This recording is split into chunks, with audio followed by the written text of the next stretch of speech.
If you're looking to get in some quality time this weekend with Call of Duty Black Ops Escalation, we've got some tips to get you a head start on this week's starting block. Call of Duty fans that have been looking forward to playing the 4 new multiplayer maps and the zombie survival map included in Escalation have a lot to discover.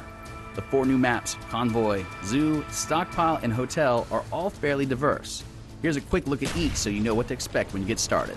Convoy feels similar in setup to previous maps in the series, with clearly designated focal points that work especially well in objective-based games like Domination. The map features a destroyed freeway aesthetic, complete with a shattered overpass that you can surprise enemies when popping up from. Stockpile is another new map that starting out feels a bit more suited for objective-based games.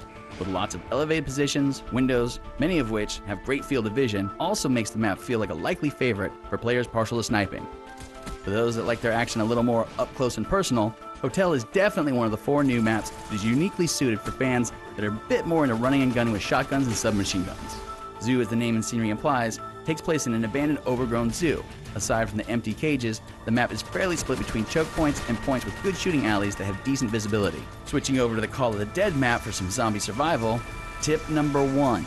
The man lumbering towards you with a stage light in his hand is George Romero. Stay away from him, or he will end you. Instead, avoid George while blasting and cutting zombies to earn money. You can also rebuild broken structures for a bit of cash. Be sure to do so mostly while watching your back, as holding X will still rebuild even with your back turned.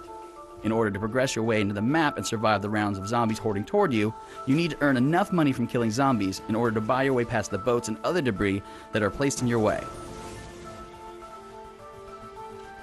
Earning money also lets you buy additional weapons and even perks from vending machines that do everything from letting you deal more damage to reviving you when you die. There are also more than a few secrets. Pressing X on these rocks seen here, here, and here starts the Avenged Sevenfold track, Not Ready to Die. So in closing, by buying these perks, additional weapons, and staying away from George Romero, you should find yourself doing just fine against the living dead when starting out in Call of Duty Black Ops Escalation.